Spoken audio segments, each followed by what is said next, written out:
ஈஷா வந்து உங்கள் including your channel எல்லா சேனலுக்குமே நம்ம வந்து அனுப்பிச்சிருக்கோம். பதில்களை வந்து நம்ம எழுத்துப்பூர்வமாகவும் கொடுத்துருக்குறோம், எல்லாத்துக்கும் கொடுத்துருக்கோம். பதில்கள் கொடுக்கல அப்படின்னு சொல்ல முடியாது கண்டிப்பாக.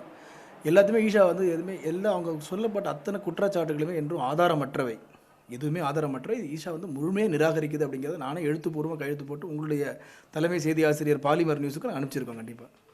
அதாவது இன்னைக்கு குறிப்பாக ஏற்கனவே கடந்த 7 ஆண்டுகளாக அங்கே வந்து செய்தி மக்கள் தொடர்பு துறையில் பணியாற்றி ஓய்வு, அதாவது தற்போது இப்போ வெளியில் இருக்கக்கூடிய செந்தில் அப்படின்றவர் ஈஷா நிர்வாகத்தின் மீது பல்வேறு விதமான குற்றச்சாட்டுகளை கூறியிருக்காரு. அதை பற்றி என்ன? செய்தி மக்கள் தொடர்பில் வந்து அவர் வேலை செய்யலை. அவர் ஒரு தன்னார்வ தொண்டர் பொள்ளாச்சியில் இருந்தார். அவர் வந்து நிறைய குற்றச்சாட்டுகள் ஈஷா மேலே சொல்கிறார். எதுவுமே ஆதாரமற்றவை தான். நாங்கள் கண்டிப்பாக முழுமையாக மறுக்கிறோம் இது எல்லாத்தையுமே. இல்லை, அது எதற்காக அந்த குற்றச்சாட்டுகளை அவர் சொல்லணும்? அவருடைய பையன் ஒருத்தர் வந்து இங்கே ஈஷா ஹோம் ஸ்கூல் அப்படிங்கிற ஒரு இதில் வந்து படித்தார். அவர் வந்து அவருடைய அந்த பையனுடைய நடத்தை வந்து ரொம்ப மோசமாக இருந்தது. அதனால் வந்து நம்ம வந்து பையனுக்கு வந்து வெளியில் ஸ்கூல் விட்டு எடுத்துருங்க அப்படிங்கிற மாதிரி சொன்னோம். நம்ம அந்த டிசி கொடுக்கும்போது அவர் வந்து டிசிலே வந்து காண்டாக்ட் வந்து நாட் சாட்டிஸ்ஃபேக்டரி அப்படின்னே போட்டு கொடுத்துருக்கோம். அதை ஒரு பழிவாங்கும் விதமாக தான் வந்து அவர் இது மாதிரி செயல்களில் ஈடுபட்டுருக்கார். இது முதல் முறையில் பல முறை ஈடுபட்டிருக்கார் அவர். அதாவது குறிப்பாக வந்து ஈஷாவில் வந்து இந்த போதைப் பொருட்கள் பயன்படுத்துறதாகவும், குறிப்பாக பெண்களுக்கு வந்து இந்த மாதவிடாய் தள்ளி போகிறதுக்கான மாத்திரைகள் வழங்குவதாக கூட இன்றைக்கி அவர் சொல்லியிருக்காரு. கண்டிப்பாக அதெல்லாம் முழுமையாக மறுக்கிறோம். அதெல்லாம் பண்ண முடியுங்களா? அது மாதிரிலாம் இயற்கையான ஒரு விஷயத்தை நம்ம வந்து செயற்கையாக தள்ளி போடுறதுனால என்ன ஆக போகுது? அது மாதிரி எதுவுமே பண்ணுறது கிடையாது. நம்ம போதைப் பொருளை உபயோகப்படுத்துறது கிடையாது. தள்ளி போகிற மாதிரி மாத்திரைகளை கண்டிப்பாக கொடுக்கறது கிடையாது ஈஷா மையத்தில். குறிப்பாக இந்த மரக்கன்றுகள் நடுறதுல வந்து பல லட்சங்கள் வந்து கையாடல் நடந்திருக்கதாகவும், அதன் காரணமாக தான் நான் அந்த நிறுவனத்திலேருந்தே நான் வெளியில் வந்தேன் அப்படின்றதான். இல்லை, அதை நான் கண்டிப்பாக முழுமையாக மறுக்கிறோம்.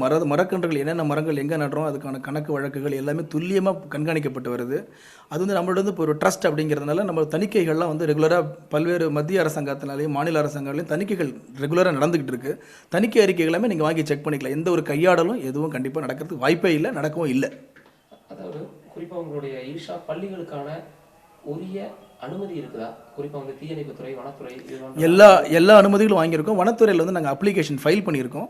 அதற்கான பரிசீலனை வந்து வனத்துறை மாவட்ட வன அதிகாரி வந்து அதை பரிசீலனை பண்ணி பார்த்துக்கிட்டு இருக்காங்க. இன்னும் வனத்துறையிலேருந்து இன்னும் தடையின்மை சான்று கிடைக்கல. மற்ற அரசு துறைகள்லேருந்து நாங்கள் தடையின்மை சான்று வாங்கியிருக்கோம். நாங்கள் சுமார் 75 ஏக்கர் மட்டுமே பரப்பளவு வச்சு இந்த ஆரம்பித்த இந்த ஈஷா தற்போது வந்து எவ்வளோ ஏக்கர் இருக்குது அப்படின்றது இது வரைக்கும் யாருக்குமே தெரியாது. நிறைய நிலங்கள் வந்து விவசாய நிலமாகட்டும், வனப்பகுதியாகட்டும் ஆக்கிரமிச்சு தான் அங்கே வந்து இந்த கட்டிடங்கள் கட்டப்பட்டிருக்கு. இது முழுமையும் தவறான குற்றச்சாட்டு. வனத்துறையை ஆக்கிரமிச்சு வந்து ஈஷா யோகம் வந்து 1993 அந்த இடத்துல இருக்குது. வனம் நிலத்துக்கும் ஈஷாவுக்கும் ஒரு காமன் பவுண்டரி இருக்கே தவிர ஈஷா வந்து ஒரு துள்ளி அளவு கூட வன நிலத்தை வந்து நம்ம ஆக்கிரமிக்கலை. இதற்காக வந்து additional principal chief conservator of forest அப்படிங்கிற ஒரு ரேங்கில் இருக்கிற ஒரு உயர் அதிகாரி வனத்துறையிலேருந்து வந்து அரசாங்கமே வந்து வனத்துறையுடைய செயலாளர், செக்ரட்டரி, ஃபாரஸ்ட் டிபார்ட்மெண்ட்டோட செக்ரட்டரியே வந்து ஒரு அதிகாரி அனுப்பிச்சு ஃபுல்லாக தணிக்கை பண்ணி அவங்க ரிப்போர்ட் ஃபைல் பண்ணியிருக்காங்க. அந்த ரிப்போர்ட்டை ரெஃபர் பண்ணி வனத்துறையும் வந்து இந்த ஒரு நிலுவையில் இருக்கிற ஒரு பொதுநல வழக்கில் வந்து தன்னுடைய கவுண்டர் அஃபிடவிட்டை கொடுத்துருக்கு. இது எல்லாமே பப்ளிக் ஃபாரத்தில் இருக்குது, யார் வேணால் எடுத்து பார்க்கலாம். வனத்துறை வந்து இத்தனை நாளாக 2013 இது வரைக்கும் இந்த குற்றச்சாட்டுகள் தொடர்ந்து வந்தவண்ணம் இருக்குது. இது வரைக்கும் வனத்துறை வந்து எந்த ஒரு ஆக்ஷனும் எடுக்காமல் அந்தளவுக்கு தமிழ்நாடு வனத்துறை நீங்கள் தவறாக மதிப்பிடுறீங்களாங்கிறது ரொம்ப ஆச்சரியமாக இருக்குது எனக்கு. வனத்துறை வந்து வனத்தை வந்து ஒருத்தர் இம்மியளவு ஆக்கிரமிச்சிருந்தாலும் உடனே நடவடிக்கை எடுக்கப்பட்டிருக்கும்.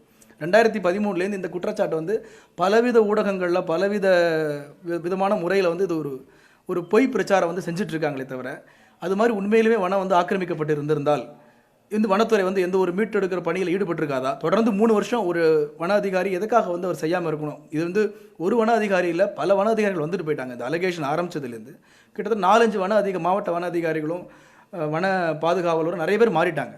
ஸோ அப்படி இருக்கும்போது யாருமே வந்து ஈஷாவுக்கு வேண்டி செய்யக்கூடாது அப்படிங்கிறது எதுவுமே கிடையாது.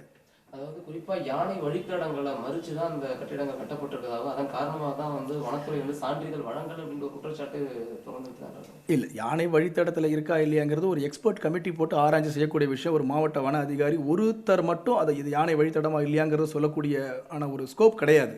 யானை வழித்தடங்கிறது it belongs to a larger லேண்ட்ஸ்கேப்னா மேற்கு தொடர்ச்சி மலை முழுவதுமாக வந்து பரிசீலனை பண்ணி ஆராய்ஞ்சு அது ஒரு ஆராய்ச்சி கட்டுரை எழுதி அதுக்கப்புறம் தான் இது வந்து வனத்தில் வந்து எது வந்து எலிஃபென்ட் காரிடாரா இல்லையாங்கிறத டிசைட் பண்ண முடியுமே தவிர ஒருத்தர் வந்து சொல்ல முடியாது. ரெண்டாவது, ஈஷா இருக்கிற இடம் வந்து ப்ரைவேட் பட்டா லேண்ட்ஸ். அதில் வந்து எந்த ஒரு வனத்தை ஒட்டி இருக்கிற அந்த யானை வழித்தடம் நீங்கள் சொல்கிறது எதுவுமே வந்து ஈஷா வழித்தடத்தில் இல்லை.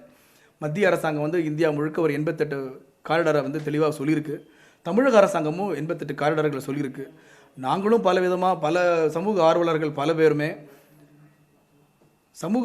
பல பேருமே வந்து இது வந்து வனத்தை ஒட்டி இருக்கிற இந்த இடங்களில் எங்கெங்கெல்லாம் எலிஃபண்ட் காரிடார் தமிழ்நாடு அரசாங்கம் வந்து வரையறுத்திருக்கா, நோட்டிஃபிகை பண்ணியிருக்கான்னு சொல்லி கேட்டிருக்காங்க. எங்ககிட்டயும் அதுக்கான ஆர்டிஐ ஆதாரங்கள் இருக்குது. இது வரைக்கும் ஈஷா யோகா மையத்தில் இருக்கிற லேண்டு வந்து வனத்துறையில் அறிவிக்கப்பட்ட ஒரு எலிஃபண்ட் காரிடார் அப்படின்னு சொல்லி மாவட்ட வன அதிகாரியிலிருந்து மத்திய அரசாங்கம் வரைக்கும், ஸ்டேட்டில் வந்து பிரின்சிபல் சீஃப் கன்சர்வேட்டர் ஆஃப் ஃபாரஸ்ட்டில் இருக்கிற அதிகாரி வரைக்கும் எந்த அதிகாரியுமே இது வரைக்கும் போட்ட ஆர்டிஐகளில் ஈஷா யோகா மையத்தில் இருக்கிற அந்த நிலம் வந்து யானை வழித்தடத்தில் உள்ளதுன்னு சொல்லலை. இன்னொன்று சாமி, அதாவது குறிப்பாக வந்து வெளிநாட்டவர் வந்து இங்கே வந்து விசா முடிஞ்சு போயும் நிறைய பேர் வந்து தங்கியிருக்கிறதாகவும் சட்டவிரோதமாக தங்கியிருக்கிறதாகவும் கட்டாய துறவரத்திற்கு அவங்க தள்ளப்படுறதாகவும் இருக்கக்கூடிய குற்றச்சாட்டு. இதை 2 விதமாக பார்க்கலாம். நம்ம கட்டாய துறவரம் அப்படிங்கிறது எதுவுமே கிடையாது. எதையுமே யாரையுமே கட்டாயப்படுத்த முடியாது. துறவரமோ இல்லறமோ அல்லது எதுவுமே இல்லாமல் இருக்கிற, ரெண்டுமே இல்லாமல் இருக்கிற விஷயங்களை யாருமே கட்டாயப்படுத்த முடியாது. உங்களை வந்து இப்போ யாராவது வந்து ஒரு பர்டிகுலர் சேனலில் வந்து வேலை செய்கிறீங்க, நீங்கள் வேறு சேனல் போங்க கட்டாயப்படுத்த முடியுமா? உங்கள் அப்பா நினச்சா கூட முடியாது தானே. உங்களோட வாழ்க்கை நீங்கள் தானே தேர்ந்தெடுக்கிறீங்க. அப்புறம் கட்டாய துறவரத்தை எப்படி பண்ண முடியும்? நான் உங்களை கேள்வி கேட்குறேன். கட்டாயத்தில் பண்ண முடியாது. எதுவுமே கட்டாய துறவரத்தை யாருமே பண்ண முடியாது. விசா முடிஞ்சு போய் இப்போ அவங்க தொடர்ந்து ஃபாரினர்ஸ் ரெஜிஸ்ட்ரேஷன் ஆஃபீஸ் அப்படின்னு சொல்லி மாவட்ட காவல்துறை கண்காணிப்பாளர் இருக்கார் இல்லைங்களா, அவர் தான் வந்து FRO, foreigners registration officer for district. அவர்கிட்ட முறையாக வந்து ஒவ்வொரு வெள்ளைக்காரங்கள், ஓவர்சீஸ் பீப்புள், வெளிநாட்டு மக்கள் வந்து தங்கும்போது அதற்கான முறையான ஆவணங்களை சப்மிட் பண்ணி முறையான ரெஜிஸ்ட்ரேஷன் பதிவு பண்ணி அவங்க எப்போ வந்து இந்த இடத்த விட்டு வெளியில் போனாலும் தகவல் கொடுத்து அது மாதிரி முறையாக ஃபாலோ பண்ணிகிட்ருக்கோம். உங்களுக்கு வேணால் நீங்கள் என்ன ஆர்டிஐ வேணால் போட்டு நீங்கள் மாவட்ட வன அதிகாரிகிட்ட, மாவட்ட காவல்துறையில் நீங்கள் கேட்டுக்கலாம். சரி, செந்திலுடைய அந்த புகாருக்கு நீங்கள் என்ன பதில் சொல்லிட்டேனே. இப்போ எல்லாமே மறுக்கப்பட்டது. அவர் சொல்ல பேஸ்லெஸ் அலிகேஷன்ஸ் அவர் சொல்கிறது. நீங்கள் எல்லாமே பிரித்து கேட்டிங்கன்னு நினைக்கிறேன். அதுதான் எல்லாமே பேஸ்லெஸ் அலிகேஷன்ஸ்.